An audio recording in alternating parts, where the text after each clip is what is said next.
Bonjour, je suis Émilie Wittmer, je suis chef de projet dans la création de contenus digitaux chez Thalie Santé.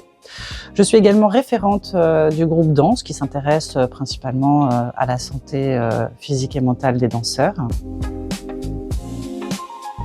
Mon rôle, c'est de coordonner les actions de prévention, observer les actions terrain, comprendre leurs contraintes, mais aussi proposer avec l'équipe des outils qui soient adaptés pour leur permettre de réaliser leur métier en santé et de prolonger leur carrière le plus longtemps possible.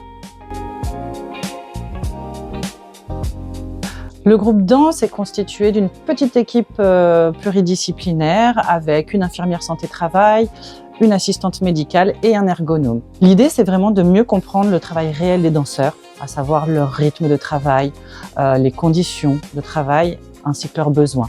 On recueille aussi des témoignages, on effectue des observations sur le terrain et on collabore également avec l'Institut Danse Santé Biarritz, le CND ou autres partenaires. Par ailleurs, on soutient également la recherche sur la santé des danseurs, notamment sur les risques psychosociaux ou encore le stress chronique ou éventuellement les pathologies de la cheville. Leur outil de travail, c'est leur corps. Ils sont soumis à d'importantes sollicitations physiques, gestes répétés, contraintes posturales, efforts intenses. Tout ça peut engendrer des risques de chute, des douleurs, des blessures. Et sur le plan mental, il y a aussi l'anxiété de performance ou encore les conditions d'emploi liées au régime d'intermittent qui peuvent peser sur l'équilibre psychologique. Alors je pense à 3 conseils précisément.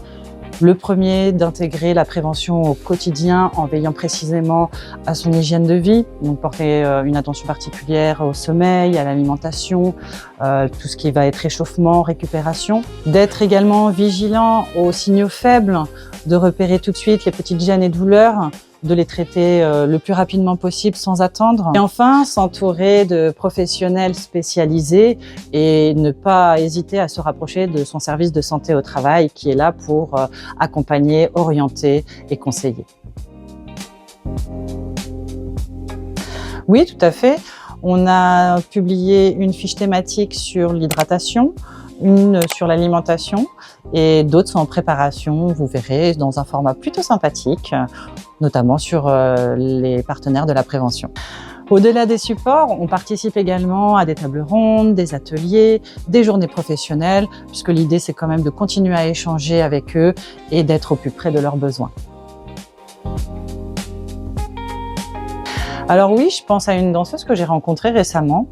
Elle pensait que Thalie Santé servait principalement, uniquement même, à la visite médicale. Et c'est vrai qu'au fil des échanges, elle s'est aperçue que Thalie Santé proposait d'autres services comme le maintien en emploi, les actions en milieu de travail avec des ergonomes, des conseillers en prévention, mais aussi des actions du pôle psychosocial.